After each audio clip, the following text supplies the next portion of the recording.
Assembly इंतखाब न लड़ने की बात और अब दो जगह से पर्चा नामजद की। जी हां, नेशनल कॉन्फ्रेंस के नायब सदर उमर अब्दुल्ला बडगाम असेंबली सीट से भी उम्मीदवार होंगे। आज दोपहर बाद वो अपना पर्चा दाखिल कर सकते हैं। एक रोज कबल ही उन्होंने गांधरबल सीट से अपना पर्चा दाखिल किया था। गांधरबल में उनका मुकाबला जम्मू कश्मीर यूनाइटेड मूवमेंट के सदर और साबिक MLA इशफाक जब्बार से होगा। सेंट्रल कश्मीर की ये दोनों सीट नेशनल कॉन्फ्रेंस का मजबूत गढ़ मानी जाती हैं। लोकसभा चुनाव में इन सीटों में असेंबली सेगमेंट में नेशनल कॉन्फ्रेंस के उम्मीदवार आगा राहुल्ला मेहंदी को वाज़ेह बढ़त हुई थी। वह बावजूद इसके नेशनल कॉन्फ्रेंस और उमर अब्दुल्ला को इस फैसले से लगता है कि पार्टी किसी तरह का रिस्क लेना नहीं चाहती है। गांधरबल में चुनावी रैली के दौरान जिस तरह उन्होंने अपने सर से टोपी उतारकर लोगों से वोट मांगा, उससे लगता है कि नेशनल कॉन्फ्रेंस को यहाँ सख्त मुकाबले का सामना करना पड़ सकता है। अब देखना है कि उमर के लिए कौन सी सीट ज़्यादा महफूज बनती है, गांधरबल या बडगाम।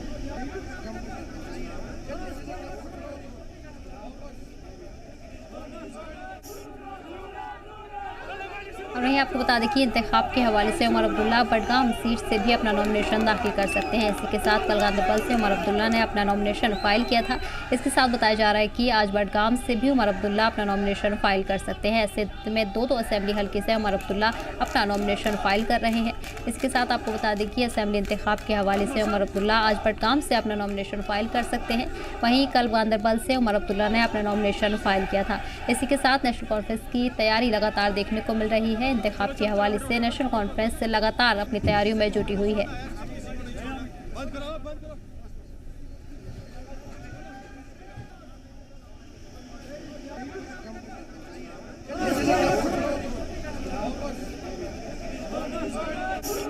इसी पर खास चर्चा के लिए हमारे साथ national conference leader Hamid Malik जुड़ गए हैं। वहीं political analyst doctor Ramesh Raina भी हमारे साथ जुड़ गए हैं। बहुत बहुत इस्तकबाल है आपका। हामिद जी, सबसे पहले आपका रुख करना चाहूंगी। जिस तरह से उमर अब्दुल्ला पहले किसी भी सीट से इलेक्शन ना लड़ने की बात कही थी, लेकिन वही उनकी वजह से उनकी तरफ से बताया गया कि वो अपने कारकुनान को किस तरह आवाम के सामने जाने की हिदायत देंगे जब वो खुद ही चुनाव नहीं लड़ रहे हैं। तो ऐसे में उन्होंने इलेक्शन लड़ने का फैसला किया। लेकिन अब देखा जा रहा है कि उमर अब्दुल्ला दो असेंबली हल्कों से चुनाव में उतर रहे हैं। क्या कुछ वजूहात हैं? वजूहत यह है कि पार्टी कारकुनान की जिद थी बडगाम से कि वो वहां भी फार्म भरे तो और बरकरार को बूस्ट मिले और पार्टी को बूस्ट मिले। ये जो लोग कहते हैं कि डरे हुए हैं बाकी चीजें, मैं बोल रहा हूँ कि मोदी जी दो जगह फार्म भरते, क्या वो डर जाते हैं? क्या राहुल गांधी जी दो जगह फार्म भरते, क्या वो डर जाते हैं? ये एक स्ट्रेटजी होती है अपनी पार्टी की, कैसे पार्टी को इम्प्रूव किया जाए, कैसे बूस्ट किया जाए, कैसे वर्करों को बूस्ट किया जाए।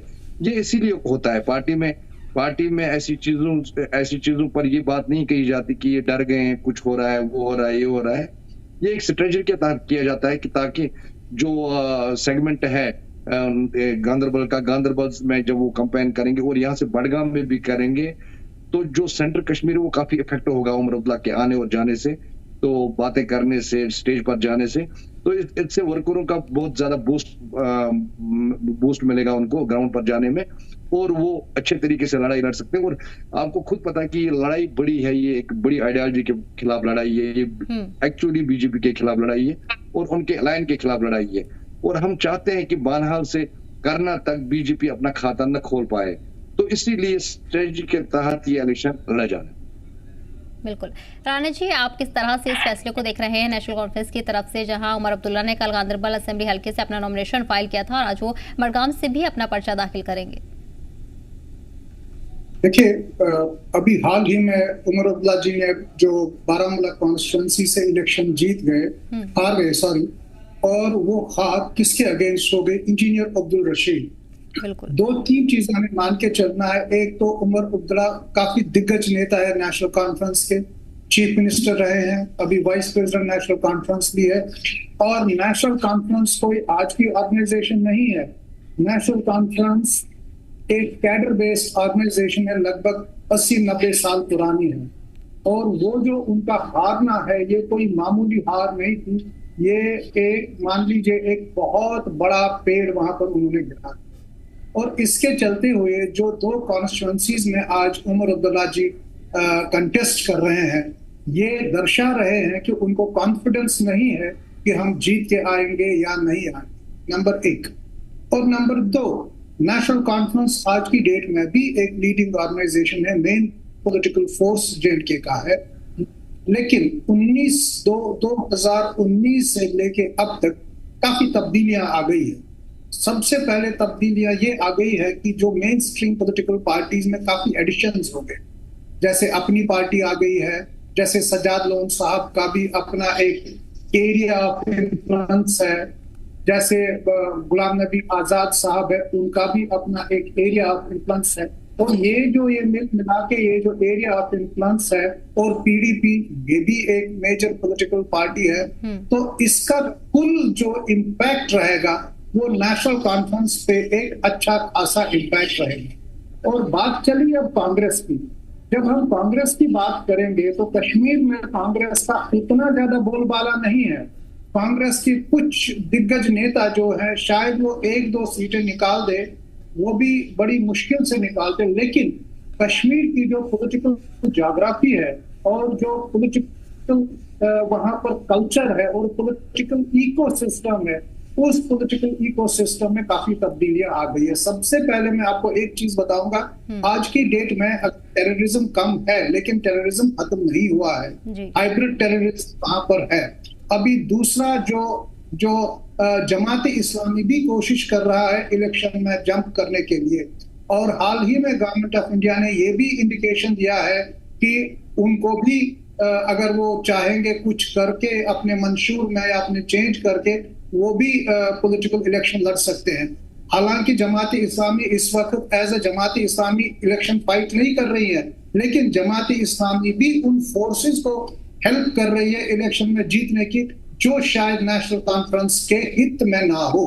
तो ऐसी सिचुएशन में नेशनल कॉन्फ्रेंस की सीट्स तो आएंगी, लेकिन उनकी चिंता और जिज्ञासा काफी बढ़ रही है इस इलेक्शन के चलते। बिल्कुल ठीक है राणा जी। हामिद जी कितना इत्तेफाक रखते हैं रमेश जी की बात से, जिस तरह इन्होंने जिक्र किया कि उमर अब्दुल्ला को भी पूरी तरह से कॉन्फिडेंस नहीं है, इसलिए वो दो असेंबली हल्के से चुनाव लड़ रहे हैं। हालांकि उनका जो मुकाबला है वो इशफाक जब्बार के साथ भी माना जा रहा है। इशफाक जब्बार ने इससे पहले उन्हें अवाम के बीच में बाहरी भी कहकर बताया है, जिस पर उमर अब्दुल्ला ने यह भी कहा है कि उनकी वजह से वो चुनाव जीते थे, अगर वो सीट नहीं छोड़ते तो इशफाक जब्बार वहां से नहीं जीत पाते।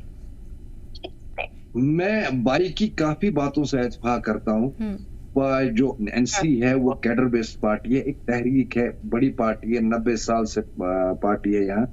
तो इसने सच्ची बात कही कि कुछ पॉकेट्स में आधे लोगों का कुछ इन्फ्लुएंस है, कुछ पॉकेट्स में आधे लोगों का इन्फ्लुएंस है। मगर आप ओवरऑल देख लीजिए कि कश्मीर रीजन में पार्टियां बनाई गई, छोटी पार्टियां बनाई गई, जमात इस्लामी को उतारा गया एनसी को वीक करने के लिए। ये आप समझ लीजिए, क्योंकि उनको पता है कि हमारी टक्कर एक ही पार्टी से है, वो एनसी है। एनसी को कमजोर करने के लिए, एनसी का वोट बैंक तोड़ने के लिए, एनसी को तबाह करने के लिए, एनसी को बिखरने के लिए ये पार्टियां बनाई गई है, या सोच समझकर बनाई गई है, क्योंकि उनको पता है कि अगर लोगों की रिप्रेजेंटेशन, बड़ी लेवल पर रिप्रेजेंटेशन कोई कर सकता है, वो सिर्फ एनसी कर सकती है, जिन्होंने यहाँ के जो हुकूक जो थे वो सेफगार्ड किए हुए थे आज तक। जो 2014 में तब्दीली आई उसके बाद जो हमारे साथ हुआ, लोगों के साथ जो हुआ, वो लोग समझते हैं, लोग उन तकलीफों से गुजरे हैं, बड़ी तकलीफों से गुजरे हैं, क्योंकि अब सबको पता है कि एनसी को वीक करना इंपॉर्टेंट है ताकि हमारा एजेंडा चले। मगर लोग समझ चुके हैं कि एनसी को हम सपोर्ट करके उसको फिर एक बड़ी जमात बना के जो हमारी रिप्रेजेंटेशन करे, जो हमारे हुकूक को सेफगार्ड करे, और जो एनसी ही है जो ये कर सकती है। इसलिए जो बाई की बात है, मुझे इत्तेफाक है, जैसे जमात इस्लामी को उतारा गया नेशनल को वीक करने के लिए, एनसी को वीक करने के लिए।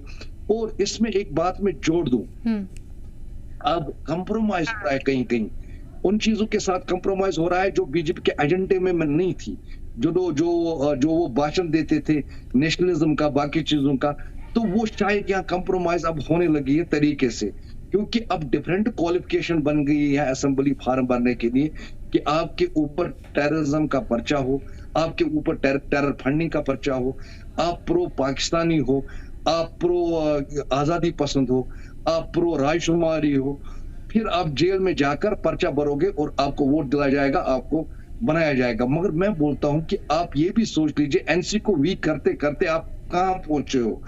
आप उस आइडियोलॉजी को आगे ले जा रहे हो, जो आइडियोलॉजी, अगर इस आइडियोलॉजी को एक सुपरमेसी मिली, एक पॉलिटिकल पावर मिला, तो यहाँ क्या होगा, आप ले जाना कहां चाहते हो इस कश्मीर रीजन को।